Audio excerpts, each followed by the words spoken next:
Vamos a iniciar son las 19:03 de este viernes 23 de abril de 2021.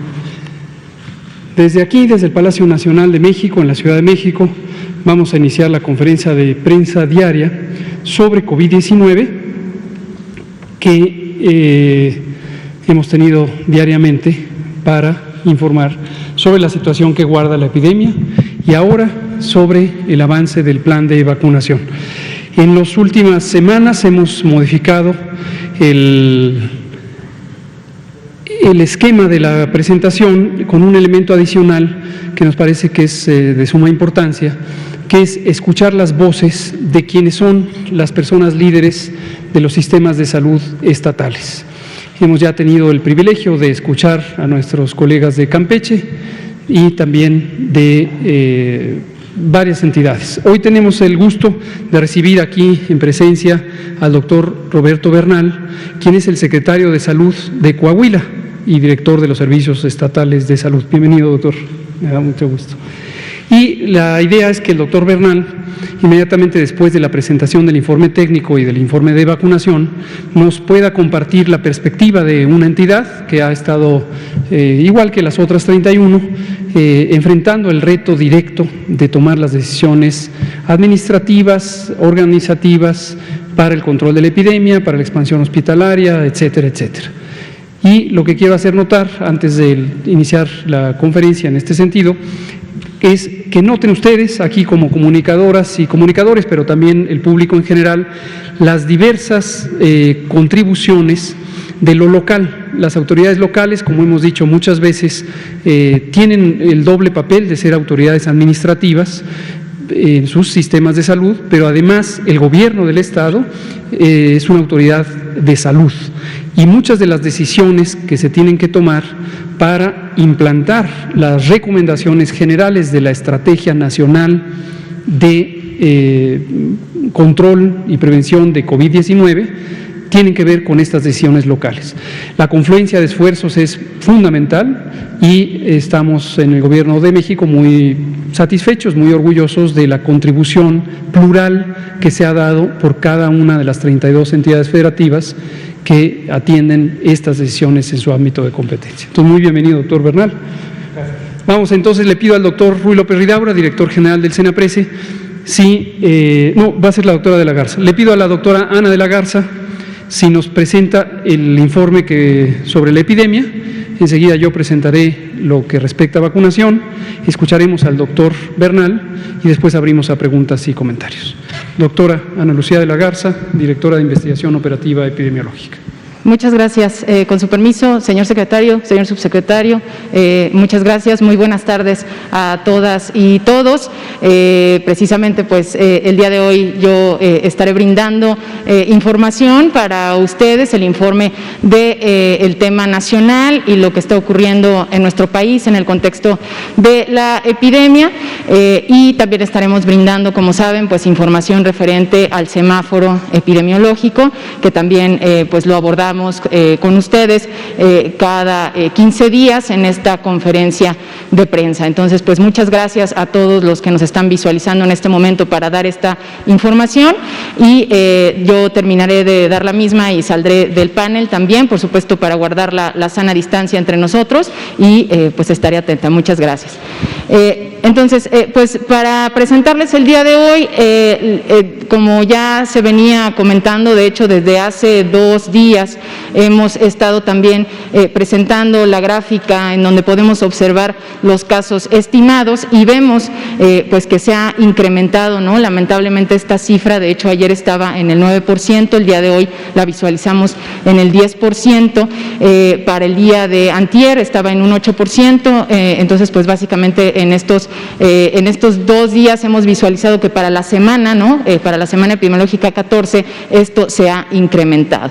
Entonces es muy importante, recuerden que mañana se cierra la semana epidemiológica, estaremos visualizando este comportamiento de manera muy detallada y muy específica para ver y justamente dar un seguimiento a esta situación que estamos observando en este incremento.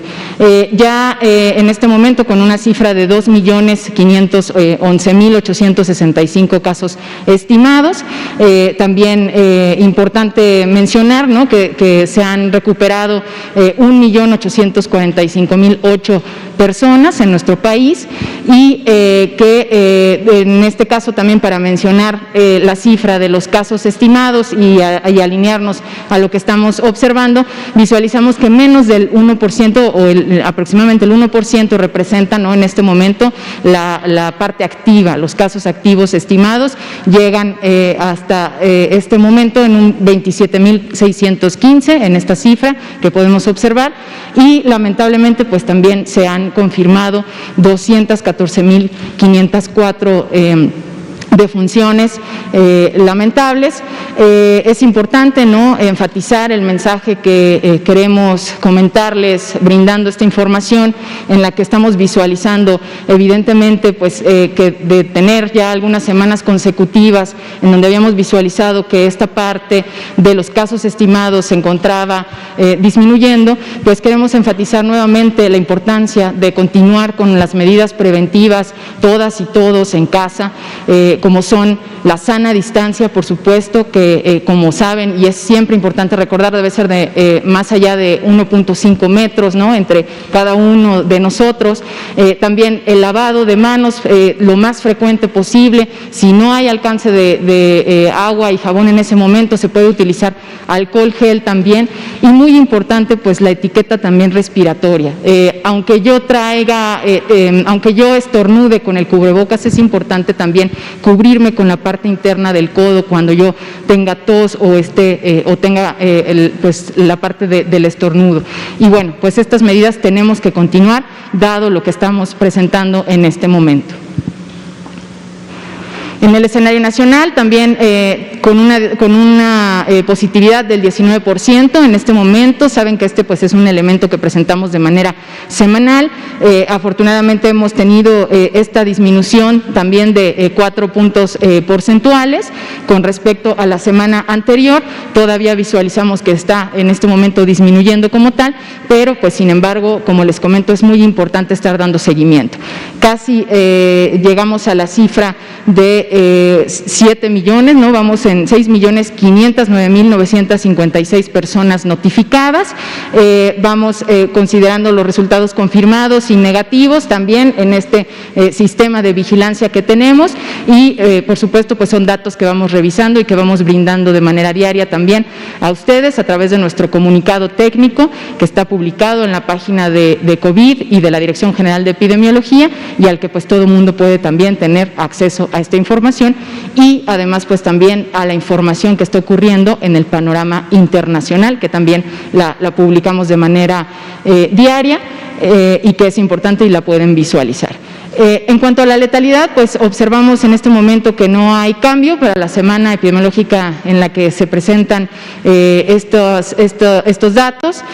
También se presenta como un elemento semanal. En este momento nos encontramos reportando una letalidad del 8%. La que sigue, por favor. Para la ocupación nacional, en este momento con una proporción del 15% en este detalle, en este reporte de la ocupación nacional, también ha habido una disminución de 1 punto porcentual al respecto del día anterior. Recordemos que en esta parte de la evolución diaria de la hospitalización y de los datos que vamos teniendo sobre la ocupación nacional, es un reporte diario que se presenta aquí también como parte de lo que se aborda en las conferencias, 15% en la ocupación nacional en este momento. Vamos visualizando que afortunadamente todavía se alcanza a percibir, ¿no?, que esta evolución diaria de hospitalización también se encuentra en un descenso, pero tendremos que estar muy pendientes de la situación, también correlacionando lo que está ocurriendo y que visualizamos respecto a los casos estimados. La que sigue, por favor. En este momento, pues para la disponibilidad de camas, como les comentaba, recordemos que para este momento tenemos más o menos 31.142 camas totales, de las cuales 26.855 están disponibles, esto es para hospitalización general, recordemos, y 4.287 camas se encuentran ocupadas. Afortunadamente, nuestras 32 entidades federativas se encuentran con un porcentaje del menos del 30% respecto a la ocupación que se tiene en este indicador de hospitalización general. La que sigue. Para la parte de hospitalización con ventilador, tenemos la disminución de un punto porcentual también. Vemos también que solamente 3 entidades están entre el 30 y el 49% respecto a esta parte que estamos detectando de camas para hospitalización con ventilador. También 8.777 camas disponibles y 2.062 camas ocupadas para este reporte el día de hoy. Y bien, pues para dar el contexto también del semáforo que presentamos el día de hoy y que, como saben, pues es algo que se da de manera quincenal también, visualizamos que en este momento están 6 de las entidades con un reporte de semáforo naranja en la parte alta, ¿no? Considerado como un riesgo epidémico alto. Tenemos que considerar que tenemos 20 entidades que se encuentran en este momento en un riesgo medio y visualizamos que 6 de las entidades se encuentran en un riesgo bajo específicamente. Importante, ¿no? Nuevamente, si comparamos con el semáforo anterior de las 2 semanas, 2 entidades que teníamos en el semáforo verde que hacían un total de 8 entidades, han también ya pasado a formar parte de los demás semáforos y pues es muy importante nuevamente recordar que la pandemia no ha terminado. Sabemos que estamos en un momento en donde esto ha sido muy largo, nuestra sociedad se encuentra agotada, cansada de estar teniendo, ¿no?, que aplicar estas medidas y de pues muchas situaciones que sabemos que nos producen estrés, nos producen mucha preocupación y pues es un tema muy complejo. Es importante que nos quede pues y que seamos conscientes de que la pandemia aún no termina y que pues esto en cualquier momento puede pasar de un semáforo verde a moverse hacia un semáforo amarillo o así sucesivamente, y que las medidas las debemos de aplicar todas y todos para seguir cuidándonos entre nosotros y nosotras. Muchas gracias y sería mi presentación el día de hoy. Con permiso. Gracias, doctora Ana Lucía de la Garza. Vamos a hablar de vacunación. Seguimos con el avance del plan de la Estrategia Nacional de Vacunación contra el virus SARS-CoV-2 para prevenir la COVID-19. Recordatorio de viernes, el plan fue presentado públicamente el 8 de diciembre. Arrancamos el 23 de diciembre con la recepción de las vacunas, el 24 de diciembre con la primera persona vacunada. Las categorías o los grupos de población que se están vacunando han sido claramente definidos de acuerdo a los ejes de priorización del plan. El eje fundamental es la edad. La razón es, de acuerdo a distintas estimaciones epidemiológico-matemáticas que hizo nuestro grupo técnico asesor de vacunación, si ordenamos a la población por edad de mayor a menor y empezamos en ese orden a vacunar, cuando lleguemos a cubrir 20% de la población, se estima que habremos reducido 80% de la mortalidad, dado que las personas adultas mayores son quienes tienen la mayor vulnerabilidad a la forma grave de COVID y desde luego al riesgo de morir. Este es el eje fundamental de priorización.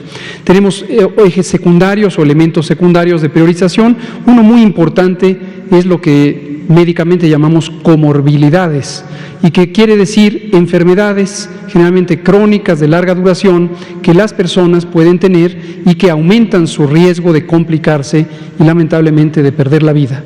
En México tenemos enormes epidemias de enfermedades crónicas desde hace muchos años, desde hace decenas de años, y la diabetes, la hipertensión, la obesidad y el sobrepeso son algunas de estas enfermedades.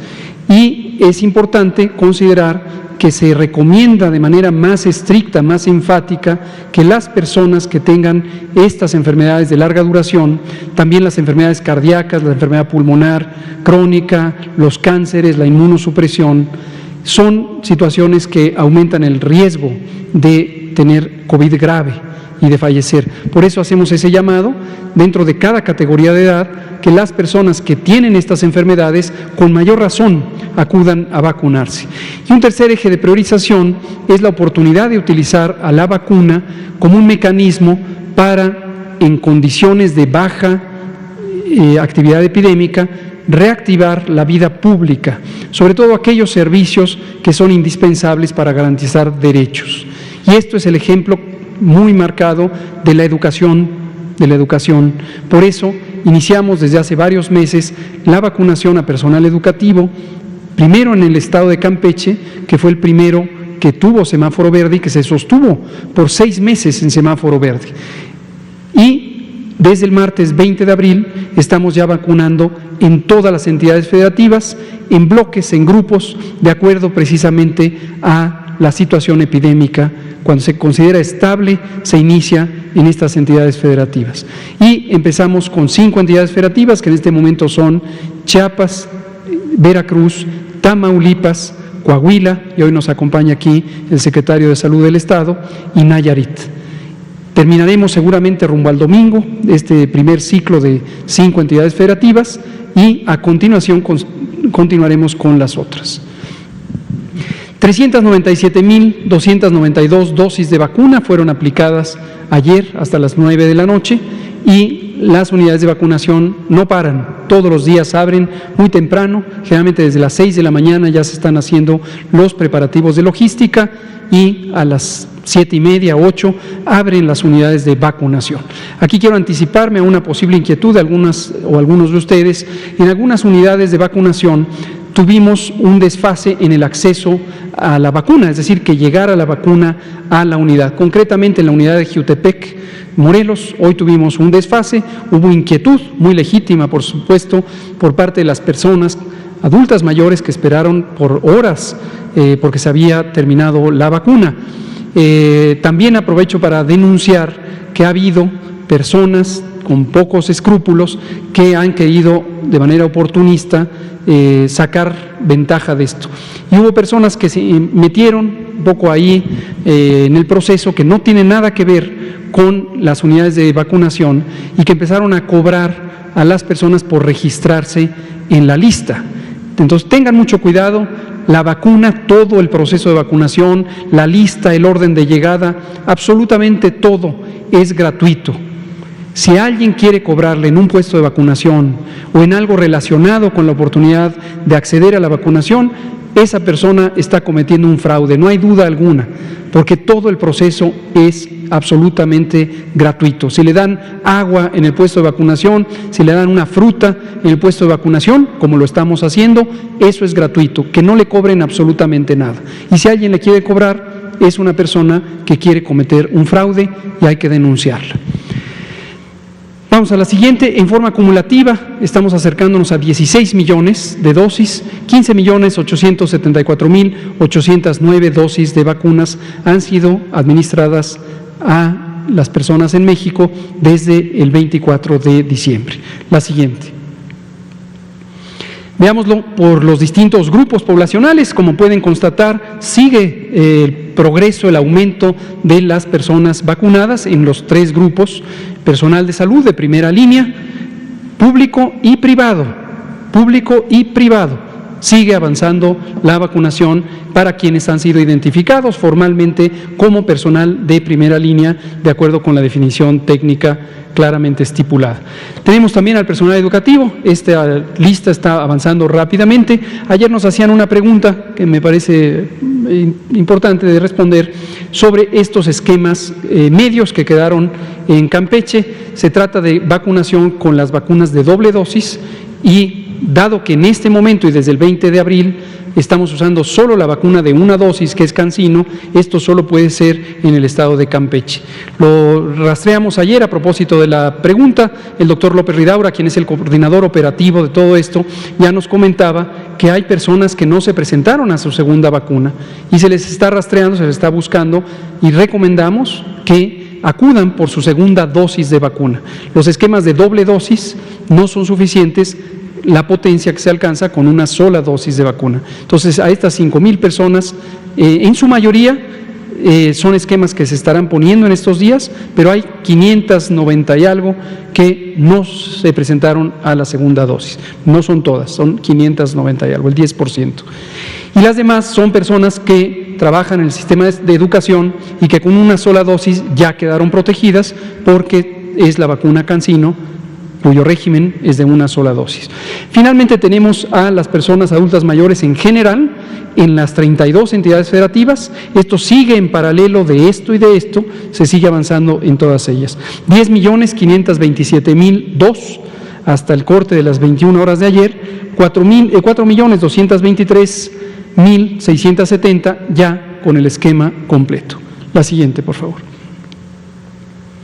Los ESAVIS, eventos supuestamente asociados a vacunación, no han presentado cambio cualitativo. Desde luego, algunos de los números van variando, va aumentando el número en la medida en que hay más personas vacunadas. Tenemos casi más de 15.800.000 y obviamente estos 16.242 que representan menos del 0.1% son las personas que están teniendo estos eventos, pero 99% son leves, no tienen mayor trascendencia, se atienden por supuesto, se registran por supuesto, porque son parte de la vigilancia de seguridad de las vacunas. La siguiente. Se liberó hoy la vacuna de CanSino, una nueva dotación. Ayer lo mencioné, no estaba en el calendario semanal porque estábamos en espera de la confirmación por parte de COFEPRIS. Ayer durante la noche se terminó todo el proceso de documentación para la liberación y hoy declaramos la liberación de estas 582.120 dosis de la vacuna CanSino. CanSino es la compañía, el nombre es Covidesia.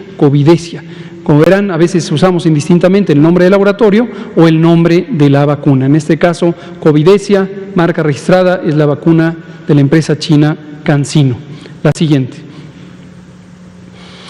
De modo que la suma queda en este momento así, 21.610.885 con esta organización. No entraré en detalles, lo pueden ver de acuerdo a las distintas botellitas que representan las 5 tipos de vacuna que estamos utilizando en México. La siguiente.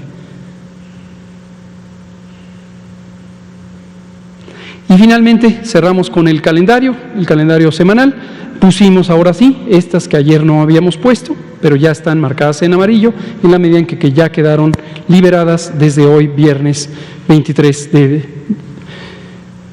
abril. Nos quedan estas para mañana y noten que obviamente la suma subió cuando agregamos estas. Teníamos 2.670.000, hoy estamos teniendo 3.219.220 dosis de vacuna para esta semana. Todas ellas, también aprovecho aquí para aclarar esto, que algunas personas están con esta confusión. Si tenemos recibidos el 23 de diciembre más de 21 millones y hemos puesto 15.870.000, las personas se preguntan ¿dónde están las 6 millones de que hacen esta diferencia? Un poquito menos de 6 millones. ¿Dónde están? Están en el tránsito del proceso. Pueden estar en el aire en este momento, como es la vacuna de CanSino, que se está distribuyendo en las rutas aéreas y también en las terrestres, o están ya en los refrigeradores y ultracongeladores de las entidades federativas, o están ya en las unidades de refrigeración directamente esperando a que sean aplicadas en el brazo de una persona en este mismo momento. Entonces, todo ese tránsito es el volumen de operación que tiene el programa de vacunación, con 6 millones de dosis que continuamente están fluyendo todos los días. ¿Este es todo? Hay una más. Recordatorio, gracias. No queremos terminar la semana sin recordar esto con lo que abrimos la semana. Desde el 19 de abril, este lunes próximo pasado, iniciamos, esto es aparte de COVID, pero es continuar con los esfuerzos de salud pública, una campaña especial de recuperación de coberturas de vacunación contra el sarampión y la rubiola. es la misma vacuna, está combinada en una sola, pero el interés en particular es subsanar, corregir, enmendar los problemas de cobertura de la vacunación contra sarampión que se han ido acumulando a lo largo de varios años. En particular, de 2015 a 2018 hubo una deficiencia muy importante de la cobertura de vacunación por diferentes razones que no han sido totalmente explicadas, pero que están bien documentadas, ocurrieron en el sexenio pasado, y hoy tenemos la necesidad de aumentar la vacunación porque hay muchos niñas y niños que quedaron sin ser vacunadas. Debieron haberse vacunado al año de vida, a los 12 meses o a los 6 años al momento de entrar a la primaria, pero no ocurrió, y por eso estamos haciendo un esquema de recuperación de coberturas de 1 a 9 años de edad. Especial énfasis de 1 a 4, que serán los esquemas indiscriminados, generalizados, y estaremos poniendo más de 11 millones de dosis de vacuna contra el sarampión. El mensaje para usted es, si tiene una niña o niño, o tiene una familia que tiene un niño o niña que tiene estas edades, recomiéndele, o usted atienda esta recomendación, llévele al centro de salud más cercano a su domicilio para que sea vacunado contra el sarampión y la rubiola. Muchas gracias. Vamos a pasar al bloque temático y le damos la palabra a nuestro colega y amigo, el secretario de Salud de Coahuila, el doctor Roberto Bernal Gómez. Adelante, doctor. Muchas gracias, subsecretario López-Gatell, doctor Ruy López. Muchas gracias por la invitación, un privilegio estar con ustedes. Pasamos a la primera. Reciban un afectuoso saludo al señor gobernador Miguel Ángel Riquelme Solís. Quiero someramente presentar lo que Coahuila ha hecho, además de las medidas que todos los demás estados hemos hecho. Al principio de la pandemia, el gobernador dividió el estado en 5 partes, en 5 subcomités y en 5 regiones, y en esas estaban integradas por el gobernador, un secretario del gobierno, todos los presidentes municipales de la región, los jefes jurisdiccionales, directores de hospitales públicos y privados, todos incluimos, Ejército, Guardia Nacional, Cruz Roja y todos los organismos empresariales que había, presidentes de Canaco, todos. En base a esto, bueno, pues era algo desconocido, nos dimos a la tarea de reclutar a la gente experta en esto. Hice un grupo de asesores de más de 10 gentes, virólogos, infectólogos, maestros en salud pública, doctores en biología molecular, todos los que estaban involucrados en esto, y convoqué a todos ellos para que asesoraran las políticas del Estado. Sobre esta base les quiero decir que hemos dado más de 140 presentaciones basadas en eficiencia científica, y sobre eso tomamos las decisiones.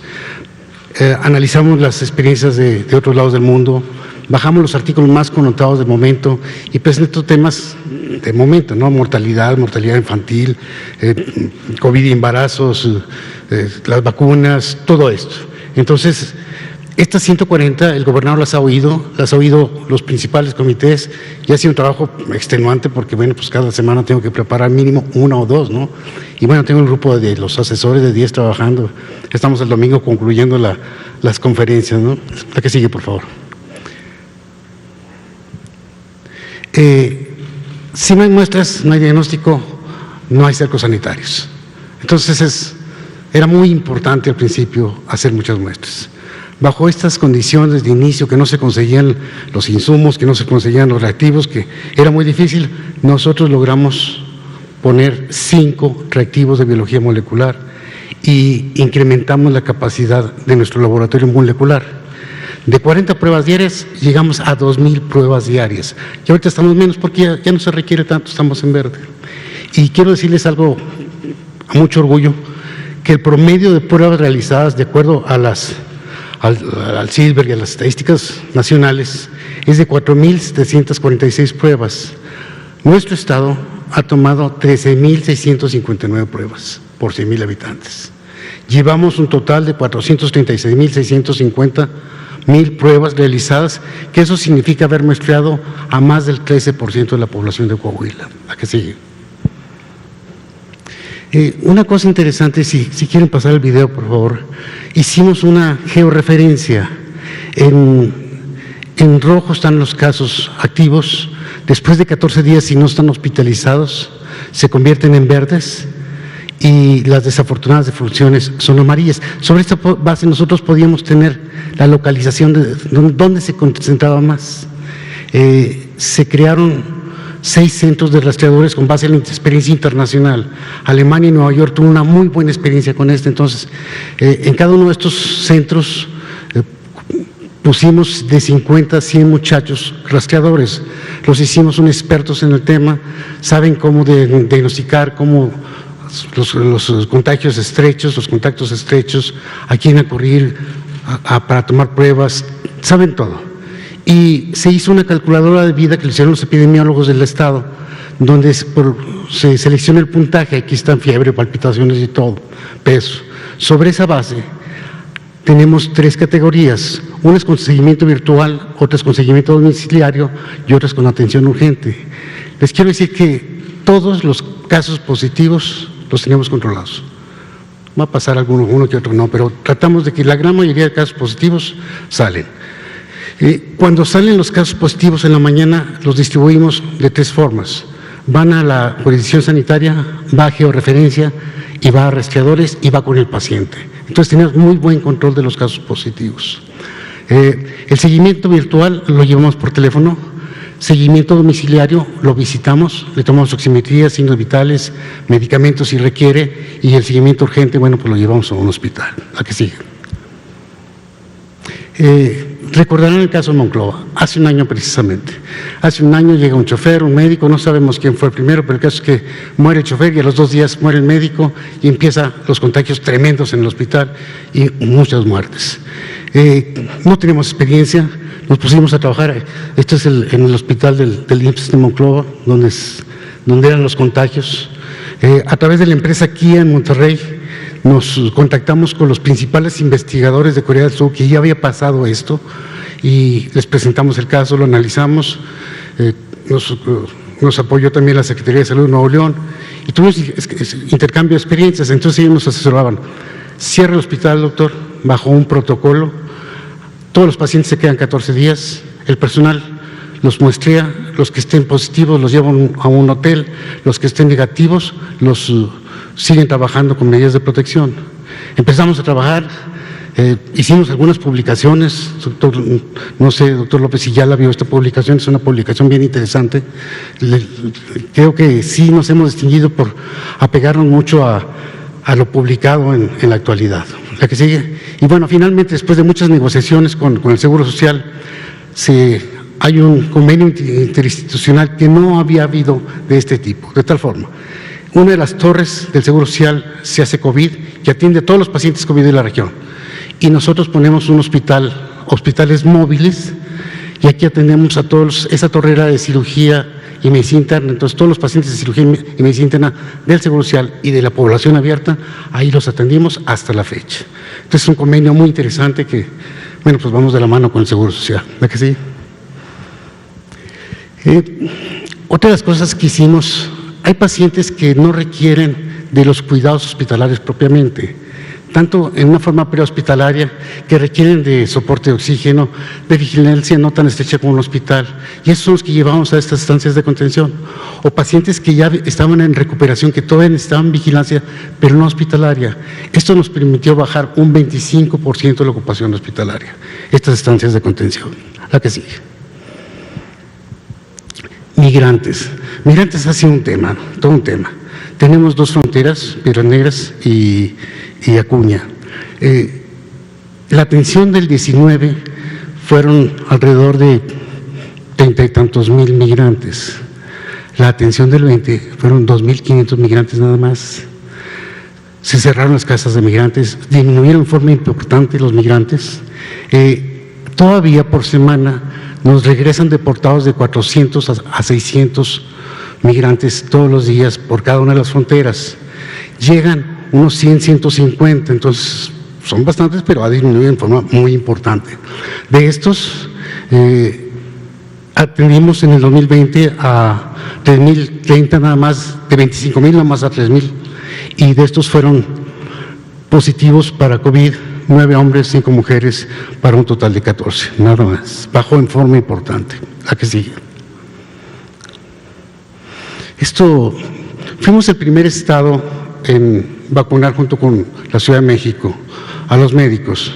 Hicimos un protocolo con la Secretaría de la Defensa Nacional, de tal forma que hacíamos un preregistro, los hospitales nos mandaban su registro propiamente, nosotros mandábamos a camiones, autobuses, a la mitad del aforo, bien ventilados, para recogerlos, y los llevábamos de una forma muy ordenada. Nunca tuvimos desorden como lo hicimos ahora con los maestros. Aquí está la célula de filtro, donde los interrogamos, les tomamos la presión, la temperatura, el glucómetro si hay necesidad, los pasamos al registro, que ya es muy fácil porque ya están preregistrados, después la vacunación y después a la observación, y ahí están los camiones, un orden total, es impecable, lo replicamos, subsecretario, ahora esta vez, fue algo muy, muy bien hecho, ¿eh? Aquí está la prueba.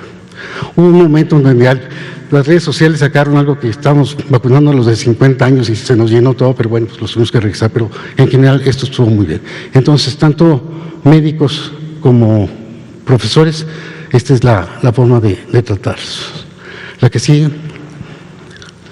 Bueno, y esta, por último, esto en el pabellón que abrimos en Monclova, después de que pasó todo esto, están las fotografías de todos los que desafortunadamente fallecieron. Y hay un escrito que lo quiero compartir con todo el país. Dice: hacemos un reconocimiento a todo el personal de salud que lamentablemente ha fallecido en la presente contingencia. Nos dejan un gran legado de orgullo y dignidad que permanecerá en el corazón de todos los mexicanos. Es todo. Gracias, doctor Roberto Bernal Gómez, secretario de Salud y director de los Servicios Estatales de Salud de Coahuila. Como hemos hecho en otras ocasiones, nos gustaría tomar la oportunidad para hacerle un par de preguntas al doctor. Voy a hacer una y luego le pediría al doctor López Riobra si hace otra. Lo que nos interesa destacar aquí es esta experiencia estatal. México es una república federal, los Estados Unidos mexicanos, y consideramos que es extraordinariamente valioso que exista esta diversidad de las comunidades profesionales, en este caso de salud, pero lo mismo ocurre con educación y con otros ámbitos.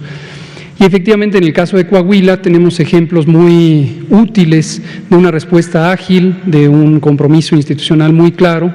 Hemos mantenido una comunicación muy estrecha con el doctor Bernal, por supuesto, también con el gobernador Riquelme, en cada momento de los distintos elementos de los retos de la epidemia. En algún momento en Coahuila tuvimos los retos de saturación, como ocurrió aquí en la Ciudad de México, en Nuevo León, en cualquier otra entidad federativa, y nos coordinamos muy bien con las capacidades locales, con las capacidades que tienen las instituciones nacionales como el Seguro Social, y tanto el maestro Zoe Robledo como los funcionarios de la Secretaría de Salud, siempre nos mantenemos en esta coordinación. Pero el Estado de Coahuila ha dado muestras muy claras de este orden, de esta anticipación. Uno de los ejemplos efectivamente es la vacunación. Recordarán que cuando arrancamos en la fase de calibración, seleccionamos directamente Coahuila y la Ciudad de México para ese arranque, y fue con base en el conocer esta manera tan organizada de trabajar del equipo del doctor Bernal o el equipo del gobernador Miguel Ángel Riquelme.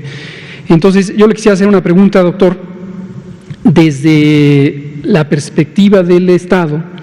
Este es, como lo acabo de relatar y como usted conoce, esta es la opinión que tenemos, el doctor Alcocer y todo su equipo, sobre la importancia del federalismo y la importancia de estas capacidades locales.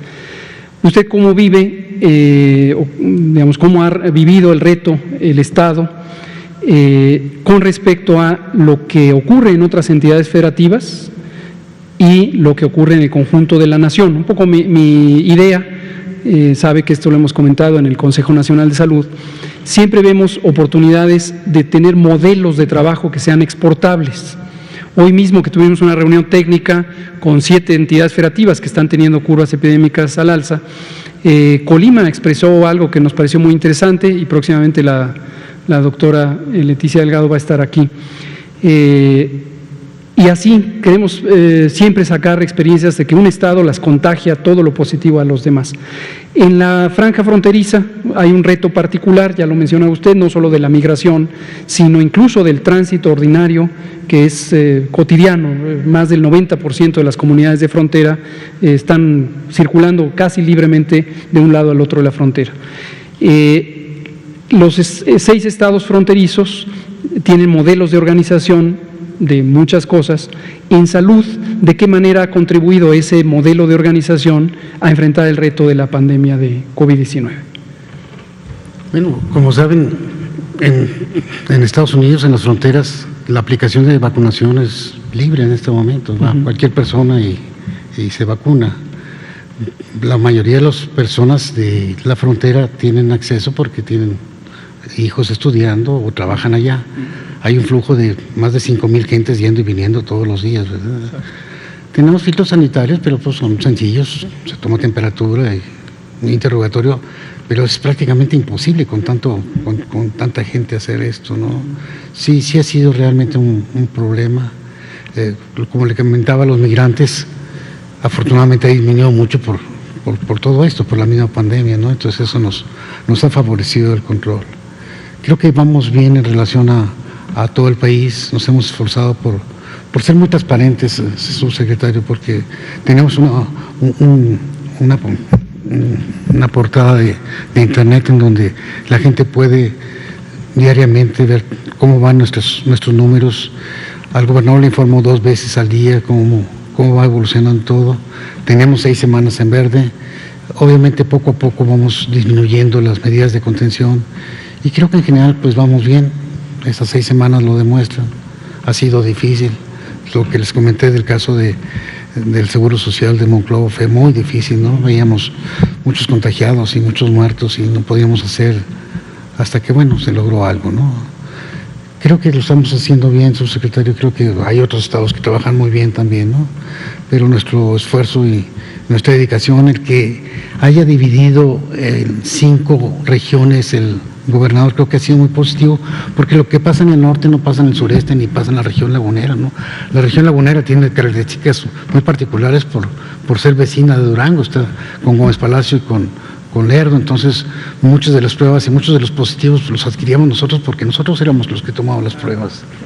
Así pues. Excelente. Muchas gracias. Gracias, doctor. Doctor López Ridaura, si quiere hacer alguna. Muchas gracias, doctor. Pues bienvenido, doctor Bernal. Un gusto tenerlo aquí, amigo. Quiero resaltar una cosa de lo que comentó, un poco para darle pie y pues una pregunta muy específica. Yo creo que es muy valioso la experiencia y qué bueno que lo presenta y qué bueno que toda la nación lo vea. Una cosa de la que a veces nos ha pasado en estas conferencias es el mostrar lo que se hace en el terreno. Entonces, creo que este ejercicio que mostró de la localización específica, estos rastreadores, en la parte comunitaria, creo que es un mensaje mucho más claro para la población, que a veces cuando nosotros hablamos de las estrategias comunitarias y los que van las brigadas, esto es un ejemplo muy contundente de cómo se organizan las brigadas y cómo los matices en cada estado pues, han tenido, ¿no? Esta nomenclatura de los rastreadores que buscan, que ven esta calculadora, que tienen el monitoreo a distancia, monitoreo a domicilio. Es justo cuando hablábamos de estos lineamientos, ya no es el lineamiento, es la operación, es el terreno, y lo vieron. Y creo que es muy, muy importante y le agradezco mucho que haya puesto, porque sí, también personalmente y en la Secretaría de Salud estamos convencidos que esta estrategia es la estrategia que puede realmente actuar de manera muy temprana y tener la mayor acción y mayor impacto en la hospitalización. Pero me voy a rezar a la vacunación. Hay una pregunta que les voy a hacer así, libre, abierta. Es una de las cosas en las que hemos tenido también esta complejidad de comunicación, es el decir, es una estrategia federal, pero que trabajamos cercanamente con los estados, ¿no? Y además en el estado de Coahuila en especial es interesante porque es el estado que empezó, pues tal vez un poco antes de haber establecido la estrategia Correcaminos, haber establecido el enlace Correcaminos. Empezamos a trabajar con la cooperación y de repente llegó la estrategia Correcaminos. Tenemos un gran enlace, el coronel Díaz, que está ahí presente, tenemos un enlace de bienestar. ¿Cómo lo ha visto la coordinación entre Sedena, que ahora es el Correcaminos, con Bienestar? Porque desde la perspectiva es que han trabajado muy bien coordinadamente, hemos tenido muy buen apoyo de la Secretaría de Salud estatal, pero seguimos teniendo el enlace Correcaminos, que es de la estrategia federal. ¿Cómo lo ve y cómo ha podido trabajar en esta coordinación federal estatal? Gracias. El señor gobernador Riquelme ha sido muy claro con todos nosotros y nosotros vamos a ayudar de una u otra forma. La total disposición del gobierno del Estado de Coahuila y la Secretaría de Salud para todas las instancias federales que vayan a trabajar a Coahuila. Yo participé, la Secretaría de Salud Estatal participó en los médicos y en de los maestros. Hicimos un preregistro, entonces, donde más se atora ese flujo, les puedo decir que de que llegue el autobús a que se vacuna no pasan más de 7 minutos, en todos, y es muy, muy interesante esto. Entonces, tenemos ese preregistro, entonces ya sabemos cuándo viene a ver. La Universidad, el Tecnológico de Monterrey, pues va a llegar el lunes de 10 a 12, y ya sabemos, y llegan todos los autobuses. Ahí no está el Bienestar. En los del Bienestar creo que no han tenido esa logística, pero bueno, a nosotros la Sedena nos ha ayudado mucho, y créanme que teníamos 38 células, teníamos 9 sedes, y el día de antier fue una maestra federal, la subsecretaria de Educación Básica, fue el coronel, el general responsable de esto, fue el maestro secretario de Educación Pública y fui yo, y revisamos todas las sedes y el trabajo fue impecable, estaba en todas así. No fui invitado a la organización de la población de mayores de 60 años, entonces por ahí no me puedo hacer responsable, pero en lo que a nosotros y a la Sedena corresponde, créanme que fue impecable, así como se los presenté. Muchas gracias. Gracias, doctor Bernal. Pues esto es la experiencia de Coahuila. Nos quedan 11 minutos para preguntas. Vamos a abrir con Dalila Escobar, que hoy nos acompaña en la tarde. Gracias. Pues primero para el secretario, buenas tardes a todos. Preguntarle cómo se vio la aceptación de las vacunas por parte de los adultos mayores. Sabemos que en el país había preocupación, algunas ideas que pudiera ser de temor, etcétera. ¿Cómo lo aceptaron en Coahuila? También, ¿cómo va la vacunación en maestros? ¿Y cómo piensa que debe ser el regreso a clases? Ya están en verde, ¿cómo deberá ser? ¿En cuánto tiempo? ¿Cuándo veremos a niños de Coahuila ya en clases presenciales? Para empezar, gracias. Nosotros tenemos, lo redondeamos en 80,000, eran un poquito más de 70,000 las vacunas que íbamos a aplicar a los profesores. El día de ayer íbamos en 56,000 con 9 sedes, con 9 lugares para vacunar. De esos 9, ayer cerraron 5, ahora nada más nos quedaron 4. Me están haciendo el corte ahorita, pero yo estoy seguro que vamos a llegar a más del 90% de la población vacunada. El gobernador es muy reservado para la reapertura. Primero, bueno, nos vamos a esperar las 3 semanas mínimo para que los profesores adquieran su competencia inmunológica, y la semaforización va a ser muy importante de acuerdo a las regiones. Puede una región abrir y puede otra región no abrir. Entonces los subcomités, bajo un análisis estricto de esto, obviamente va a ser escalonado, va a ser con la sana distancia, todo lo que ustedes saben, eso lo tenemos muy claro. Entonces va a ser progresivo y de acuerdo a la semaforización. De los adultos mayores, no tuve yo el control de la vacunación. Pero bueno, aparentemente está bien. Bueno, nada más una pregunta. ¿Y cómo el Estado pudo reaccionar ante, porque obviamente tiene colindancias con otros estados como Nuevo León, que presentó en algún momento picos importantes, cómo ayudar a contener, porque sabemos que hay personas que van de Saltillo a Monterrey a trabajar, y así, cómo le hace a la gente también de Monterrey que, bueno, pues de repente les está más restringido que en Coahuila?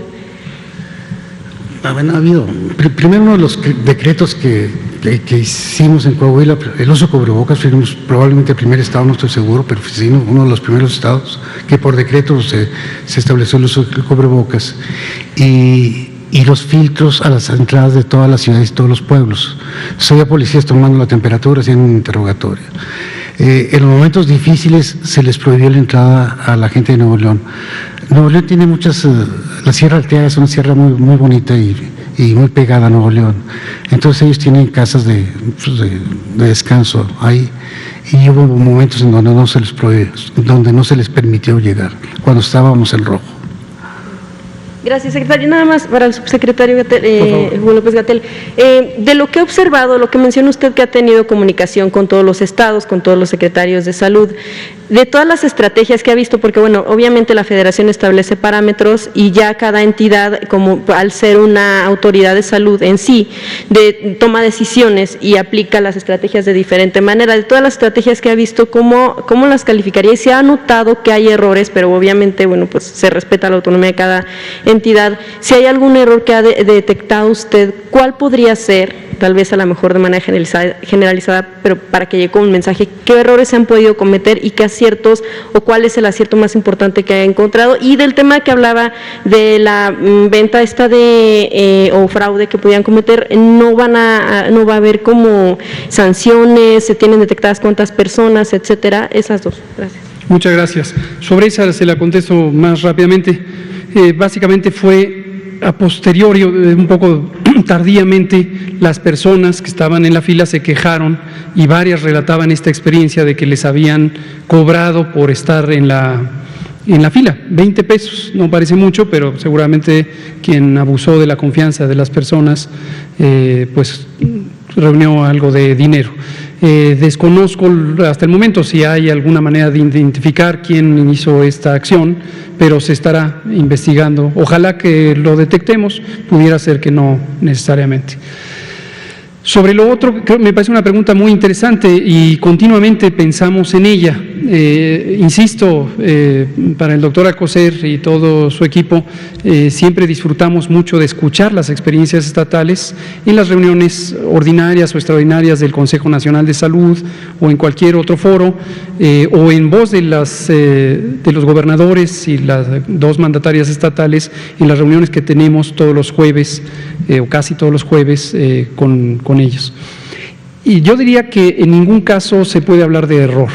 Ninguna entidad federativa considero que haya cometido errores, y de hecho si lo extendiéramos al mundo, pienso que no sería el término más apropiado pensar en errores, pensando en los demás países. Esta es una situación extraordinariamente compleja y tal como ocurre con cada epidemia, existen fundamentos científicos, técnicos, teóricos, generales, existen las experiencias acumuladas, existen en los manuales o planes de preparación y respuesta que dan guías generales, pero la realidad concreta se vive día a día y se va aprendiendo de la experiencia. Las capacidades instaladas no solamente en el Sistema Nacional de Salud, sino en los distintos ámbitos de gobierno o incluso de capacidad de organización de la sociedad, varían de entidad federativa en entidad federativa y cada una ha logrado salir avante enfrentando los retos. Por eso consideramos que lo más importante es, como lo hemos logrado, con una visión de Estado nacional, comunicándonos, cooperando, aprendiendo esas lecciones aprendidas, reorientando esfuerzos. La intensidad misma de la epidemia ha sido variante entre las entidades, como lo hemos mostrado repetidamente. Y a veces una entidad federativa aprende de la experiencia del vecino o de una entidad federativa remota que pasó por una experiencia semejante. Este brote del Hospital de Monclova fue ilustrativo, fue uno de los primeros brotes que formalmente tuvimos. Recuerdo justo que hace un año, en su momento nos dio mucha luz sobre lo que podía implicar los flujos, no solo migratorios, sino en general flujos internos de población en el riesgo. También nos dio lecciones útiles sobre el tema de los PPEs, los equipos de protección personal, y la capacitación necesaria al personal para su correcto uso, porque los equipos estuvieron muy rápidamente a pesar del desabasto mundial, pero ha sido una curva de aprendizaje en todo el personal de salud el lograr utilizarlos satisfactoriamente. Entonces, en fin, yo creo que no hay ningún error que lamentar y en todos los casos hay lecciones útiles que aprender y por eso es muy enriquecedor las experiencias estatales. Había un elemento, había el sector turístico estaba pidiendo incluso directamente al presidente Andrés Manuel López Obrador que permitieran que vacunaran a este sector para que se abriera un poco más, porque pues el golpe, pero sabemos que está la Estrategia Nacional de Vacunación. Sí sería prudente pensar tal vez que ya por lo que tal vez de actividad económica, en este caso la turística, se pudiera ya empezar a vacunar a este sector de la población, o se seguirán por edad? En el momento en que sea posible, definitivamente. Cada vez que escuchamos una solicitud o demanda o reclamo de un sector de la sociedad, el que sea, un sector económico, un sector profesional, consideramos que este reclamo o este deseo es legítimo. Todas y todos quisiéramos estar vacunados ya, y todo el mundo quisiera estar vacunado al mismo tiempo. Pero es muy importante tener en cuenta que los planes o políticas de vacunación en México y en todo el mundo se estructuran para lograr optimizar el uso de la vacuna con una visión de Estado, es decir, optimizar el bienestar, la protección del colectivo, de la población, en un contexto en el que el mundo entero tiene que esperar a que se fabriquen las vacunas. Las vacunas no están ya listas, ojalá fuera el caso, pero las vacunas se han ido creando, desarrollando, probando lentamente, se van produciendo lentamente, ha habido tropiezos, desfases, y en el momento en que están listas se utilizan, pero el orden en que se van poniendo está planeado para lograr el beneficio óptimo. Cuando sea posible vacunar desde luego a elementos de la sociedad que ayuden a activar la vida también económica, pues desde luego será muy benéfico hacerlo. Muchas gracias, Dalila. Fanny, por favor. Gracias, doctor. Buenas noches, Fanny Miranda, de Milenio. Traemos un par de dudas. Desde la cifra de adultos mayores de 60 años que existen en México, que reporta el INEGI 15.4, efectivamente, ¿cuál es la meta de vacunación? Porque de acuerdo con la información que nos dan, pues no arroja que el 82% ya está vacunado. Si nos puede aclarar eso, doctor, por favor. Incluso el presidente López Obrador en febrero dijo que se vacunaría en 15.7 millones. Por favor, doctor. Con mucho gusto. Me parece un planteamiento muy legítimo y nos ayuda a que cualquier persona que tenga esta misma inquietud la tome en cuenta. Digo dos cosas y le paso la palabra al doctor López Ridaura para que lo explique un poco más de detalle. 15 millones, número redondo, es la cifra original de la población censal que tomamos de personas de 60 años y más. Pero después ha habido variantes, por ejemplo, de aceptación de la vacuna, y eso ha reducido la expectativa de cuántas personas se tienen que vacunar. Le pido al doctor López Ridaura si da un poco de detalle, conscientes de que son las 20 horas. Sí, gracias. Y sí, en efecto, esto, y qué bueno que nos permiten aclararlo, porque el censo más o menos de adultos mayores son de 15 millones. Desde las estimaciones que teníamos ya en las preguntas que se hicieron en la ENSANUT y ya también con la operación, teníamos esta expectativa de que íbamos a llegar más o menos en un promedio a un 70% de esa población que iba a aceptar la vacunación y que se iba a acercar a los puestos de vacunación. Hay algo de variabilidad, en zonas urbanas, en la Ciudad de México ha habido más aceptación, en zonas rurales ha habido menos aceptación, en ciertas regiones es heterogéneo, pero digamos que el promedio está cerca del 70%, tal vez un poco más, 72%. Entonces, la expectativa y la meta a la que estamos estimando es llegar a estos 12 millones. Cuando hablamos de, también es importante, y el número que estamos reportando, nada más recordar que esto es un reporte preliminar que nos van dando día con día. Estamos cada vez más cerca de ya tener el reporte nominal, es decir, todas las personas vacunadas, en lo que también posiblemente este número se irá ajustando con respecto a esto. Y cuando hablamos del compromiso de hemos llevado pues más del 70% del censo a todos los municipios. Entonces, todos los municipios, cuando ha habido municipios que llegan y que ya no se acercan a los adultos mayores, nos movemos a otros municipios, y por eso la proveeduría ya se logró tener la proveeduría total potencial para todos los municipios, y en estos fines de semana y posiblemente el lunes se estarán cerrando prácticamente ya todos, porque ya nos están acercando. Lo que ha pasado es que durante las segundas dosis ha habido personas adultas mayores que se han acercado por su primera dosis, y eso es válido y se están vacunando, y estos son pues parte del rezago que pudiéramos tener, que seguramente se va a ir presentando durante toda la estrategia en las diferentes edades, ¿no? Entonces, 5 millones de adultos mayores de 60 años no habrían aceptado la vacuna en promedio. Como dice el doctor López Ridaura, en cada localidad varía, ese porcentaje. En el ámbito rural es diferente que en el ámbito urbano, entre cada entidad federativa es diferente, y también este fenómeno de personas que de inicio no están disponibles, ya sea porque no quieren, no pueden o no estaban viviendo en ese momento en su lugar de residencia, pero hemos visto este fenómeno que cuando vamos a la segunda ronda, 21 días después, 2 meses después, de acuerdo a qué vacuna sea, se aparecen algunas personas y dicen, en la primera ronda no me vacunaron, pero vacúnenme ahora. Por supuesto que son bienvenidas y entonces mueven la cuenta.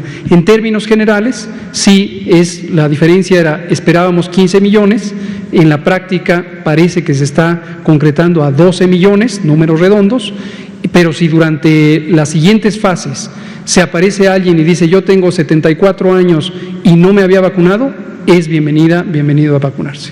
Doctor, gracias. Aprovecho la oportunidad sobre esta polémica que surgió de las vacunas AstraZeneca enviadas de Estados Unidos a México, que la FDA ya está investigando porque supuestamente fueron producidas en un laboratorio que no contaba con las prácticas higiénicas, sanitarias que se requieren. ¿Qué se notificó al gobierno mexicano sobre esto y si la población vacunada con estas dosis puede correr algún riesgo? Ninguno. Se lo voy a tener que decir brevemente porque ya pasamos el tiempo. Hoy teníamos unas diapositivas que nos preparó COFEPRIS para que todo el mundo conozca a detalle el proceso de análisis que se hace o se hizo en Estados Unidos a cargo de la FDA y el correspondiente en México a cargo de la COFEPRIS. Se los debo a todos ustedes, al público para mañana o el lunes quizá para explicarlo yo mismo.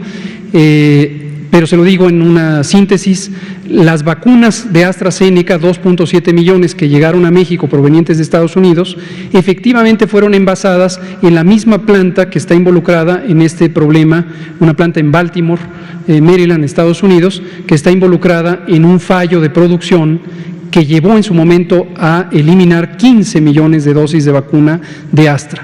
Afortunadamente, el ciclo de producción en el que se fabricaron las que vinieron a México, y entendemos que otras que también fueron a Canadá, es un ciclo independiente.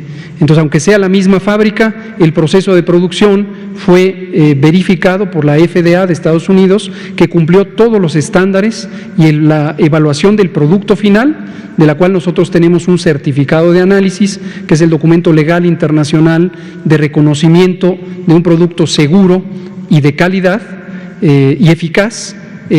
Lo tenemos a la mano, lo tuvo COFEPRIS y no se libera dosis alguna si no se cumplen con todos estos requisitos. Entonces tenemos certeza de que era un producto seguro, de calidad, el que pusimos a personas mexicanas, 2.7 millones.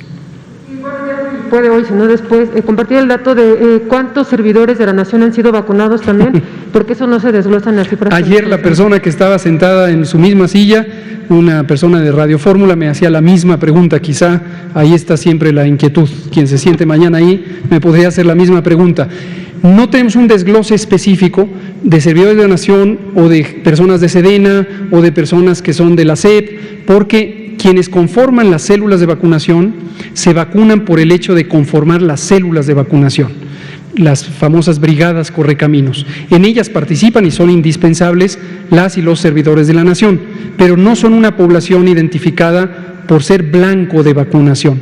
Podemos hacer un cálculo grueso, tenemos 10,000 unidades de vacunación de las brigadas correcaminos, también número redondo, y hay aproximadamente 2 a 3 personas servidoras de Nación en cada brigada. Por lo tanto, habría 30,000 personas que han sido vacunadas en su momento cuando están listas para la operación. Pero insisto, no es una población a vacunar por el hecho de que sean servidoras de la Nación, como no lo es las enfermeras militares o navales o el resto del personal. No es por su profesión o por su institución de afiliación, es porque están en las células de vacunación.